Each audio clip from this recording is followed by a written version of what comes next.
자, 이제 소화된 영양소의 흡수에 대해서 보겠습니다. 68쪽의 첫 번째 그림에 너무 간단하게 나와 있죠. 조금 더 자세히 볼게요.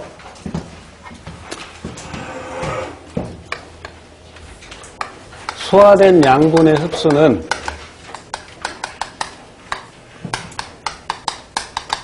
소장에서 일어납니다. 흡수의 원리는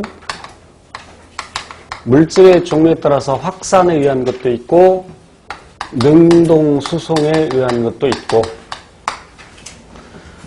역시 생투에서 세포막을 통한 물질 이동 방법이 구체적으로 나오는데, 확산은 농도가 높은 쪽에서 낮은 쪽으로 용질 이동하는 현상이고, 소금을 물에 넣으면 소금이 녹아서 소금물이 되죠. 이때 녹는 물질을 용질이라고 하고, 녹이는 물질을 용매, 그래서 만들어진 소금물과 같은 것을 용액이라고 하죠. 녹는 현상을 용해라고 합니다. 참고로 융해는 고체가 액체되는데 열받아서 에너지를 흡수해서 고체가 액체되는 것을 융해라고 합니다. 소금을 계속 가열하면 소금도 액체가 됩니다. 그런 걸 융해라고 하죠. 예를 들어서 얼음이 녹아서 물이 되었다. 그런 걸 융해라고 하죠.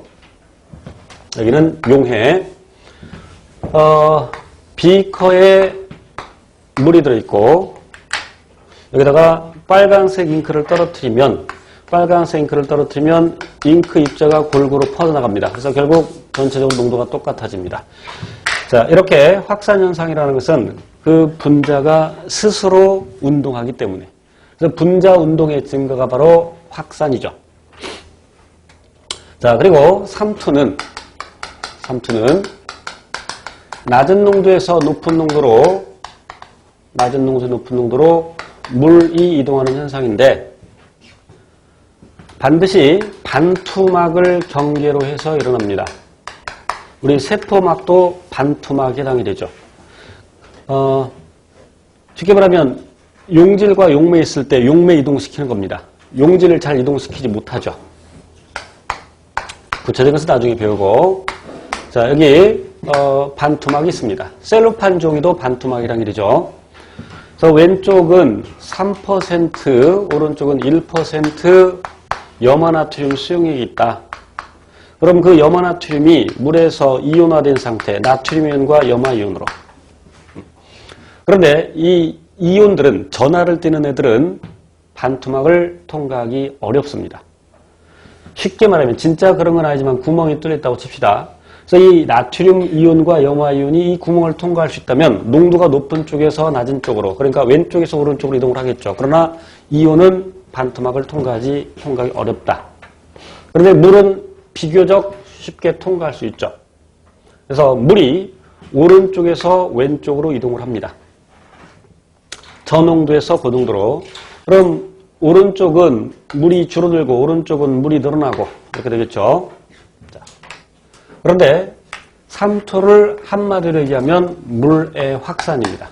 삼투를 한마디로 얘기하면 물의 확산. 우리가 물의 농도라는 용어는 쓰지 않지만 여기서 한번 생각해 볼게요. 처음에 왼쪽 오른쪽에 모두 100g의 염화나트륨 수용액이 있다. 용액이 각각 100g이 있다. 소금을 100g 있는 겁니다.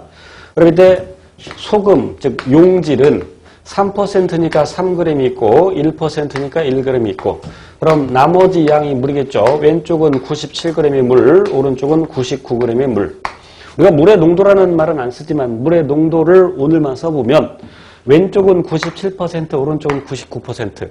근데 물이 지금 이 방향으로 이동하는 것은 물의 농도가 높은 쪽에서 낮은 쪽으로 이동하는 것이죠. 그래서 이것도 역시 확산이라고 할 수 있습니다. 그래서 물의 확산을 특별히 삼투라고 표현을 합니다. 자, 또 하나의 물질 이동 방법은 능동수송이라는 것인데, 능동수송. 농도가 낮은 곳에서 높은 곳으로 용질이 이동하는 현상이죠. 물질들의 일반적인 이동 경향은 농도가 높은 쪽에서 낮은 쪽으로 이 농도 차를 우리는 농도 기울기라고 하는데 이렇게 농도가 높은 쪽에서 낮은 쪽으로 이동하는 것을 순행이라고 합니다. 농도 기울기의 순행에서 확산이 일어나죠. 그런데 능동수송은 농도 기울기의 역행에서 용질이 이동하는데 억지로 이동해야 되니까 에너지를 필요로 하겠죠. 그래서 대개 ATP를 소모하게 됩니다. 이와 같이 확산과 능동수송에서 양분 흡수가 일어나는데 수용성 양분과 지용성 양분으로 나누어서 흡수 경로, 흡수 및 이동 경로를 기억을 하셔야 됩니다. 지용성 양분에는 지, 글, 지비라고 제가 쓰겠습니다. 지방산, 물론 흡수할 때는 모노글리세리드입니다.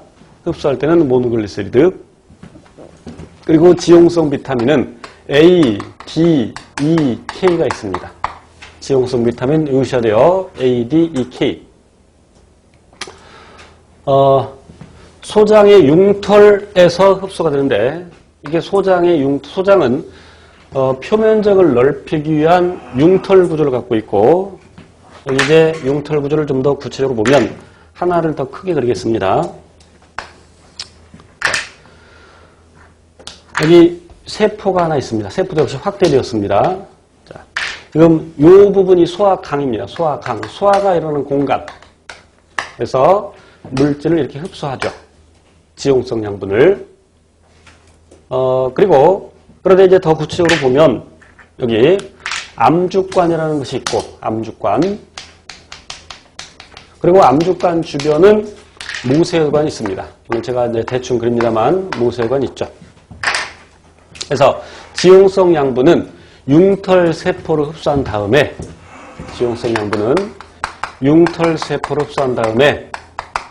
어디로 이동을 하냐면 이동하기 전에 그런데 여기 융털세포에서 중성지방을 다시 합성합니다.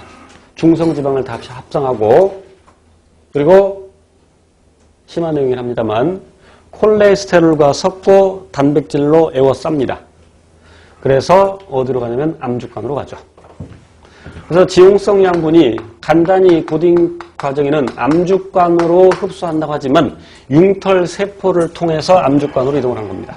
그러니까 엄밀히 말하면 흡수는 융털세포에서 그런데 암주관에서 흡수한다고 표현해도 맞습니다. 시험에는 대개 지용성 양분이 암주관으로 흡수된다라고 표현을 하는데 왜 이름이 암주관이냐면 아까 여기 모노글리세리드하고 지방산을 흡수해서 다시 중성지방을 합성하고 그 다음에 콜레스테롤과 섞고 단백질을 에워싼 상태. 그것이 어두운 죽 모양으로 보여서 죽처럼 보여서 암죽관이라고 부르는 겁니다. 암죽이 들어있는 관. 그러면 이 그림에서 여기도 암죽관이 있고 여기도 암죽관이 있고 여기도 암죽관이 있고 그래서 이 녀석이 모아지죠. 림프관입니다. 림프관.